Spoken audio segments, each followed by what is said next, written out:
Hello guys, welcome to Judas குட்டி kitchen. இன்றைக்கி சீஸியான ஜிங்க parcel வாங்க எப்படி பண்ணுறதுன்னு பார்க்கலாம்.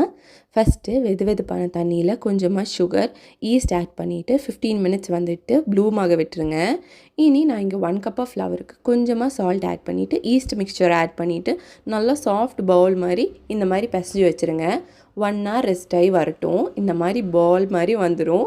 இந்த மாதிரி பார்ட்டிஷன் பண்ணி வச்சுக்கோங்க. நான் வந்துட்டு ஃபில்லிங்கோட டீட்டெயில்ஸ் வந்துட்டு கேப்ஷன்ஸில் கொடுக்குறேன். இந்த மாதிரி நல்ல ஒரு ஃபில்லிங் வந்துட்டு ரெடி பண்ணி வச்சுக்கோங்க. இனி நம்ம டோ வந்துட்டு ஸ்ப்ரெட் பண்ணதுக்கப்புறமா கொஞ்சமாக சாஸ், நிறைய ஃபில்லிங் வச்சுட்டு நான் இந்த மாதிரி காமிக்கிற மாதிரி நல்லா இந்த மாதிரி ஃபோல்ட் பண்ணி எடுத்துக்கோங்க. இந்த ஃபோல்ட் பண்ணுறது வந்துட்டு ரொம்ப கட்டியாகவும் இல்லாமல் ரொம்ப லூஸாகவும் இல்லாமல் இந்த மாதிரி ஃபோல்ட் பண்ணி எடுத்துக்கோங்க. நான் இந்த ஃபோல்ட் பண்ணிவிட்டு நான் ஏர் ஃப்ரையரில் வந்துட்டு 180 டிகிரிஸ்க்கு 15 மினிட்ஸ் எடுத்து வச்சுருக்கேங்க. அவ்வளோதாங்க, ஈஸியான ஜிங்க பார்சல் ரெடி. கண்டிப்பாக ட்ரை